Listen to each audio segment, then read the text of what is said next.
சில அற்பர்கள், அரசியல் அறியாமையில் உழலும் அற்பர்கள், சங்கிகளின் எடுபிடிகள், சொம்பு தூக்கிகள், நான் ஏதோ வேற வழியே இல்லாம அங்க கிடக்கிற முட்டு கொடுக்குறேன், தாங்கி பிடிக்கிறேன், 2 சீட்டுக்காக நிக்கிறேன் அப்படின்னு அவதூறு பரப்புகிறார்கள். அந்த கும்பலுக்கு நான் சொல்லவில்லை, என் தம்பிகளுக்கு சொல்லுகிறேன், என் உயிரின் உயிரான விடுதலை சிறுத்தைகளுக்கு சொல்லுகிறேன் என்றுதான் அதிலே விளக்கம் தந்தேன். என்ன சொன்னேன் என்றால், எனக்கு ஆப்ஷனா இல்ல, நிறைய ஆப்ஷன். அந்த ஆப்ஷன்லாம் நான் ஏன் ஓபன் பண்ணி வைக்கல, அதை நான் ஹோல்டு பண்ணி வைக்கல. நான் நினைச்சா விஜய் கிட்ட ஹோல்டு பண்ணி வைக்கலாம், எடப்பாடி பழனிசாமி அவருக்கு ஹோல்டு பண்ணலாம், ஏன் பிஜேபி கிட்ட கூட நாளைக்கே போயிட்டாங்க, நாங்க 2 எம்பி உங்களுக்கு சப்போர்ட் பண்றோம் அப்படின்னு சொன்னா மோடி வேணாம்னு சொல்லுவாரா, அமித்ஷா வேணாம்னு சொல்லுவாரா? இவ்வளவு நாளா எங்களை விமர்சனம் பண்ணீங்க, எங்களை திட்டுனீங்க, கடுமையா பேசுனீங்க, அதனால உங்க 2 ஓட்டு எங்களுக்கு தேவையில்லை, 2 எம்பி எங்களுக்கு தேவையில்லை அப்படின்னு அமித்ஷாவோ மோடி வேணாம்னு சொல்லுவாரா? மிக உயர்ந்த ஒரு அதிகாரியை அழைத்து என்னை பேசினார்.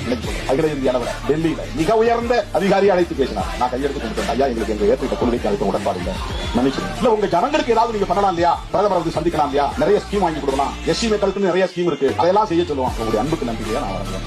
நெருக்கடிகள் சூழ்ந்த போதும் கொள்கை நெறிப்படியே வாழ்தல் வீரம். வீரம்னா என்னடா, உனக்கு நெருக்கடி வந்தா கூட கொள்கையிலிருந்து மாறாமல் அந்த நெருக்கடிகளை எல்லாம் தாங்கிக் கொள்வதுதான் வீரம்.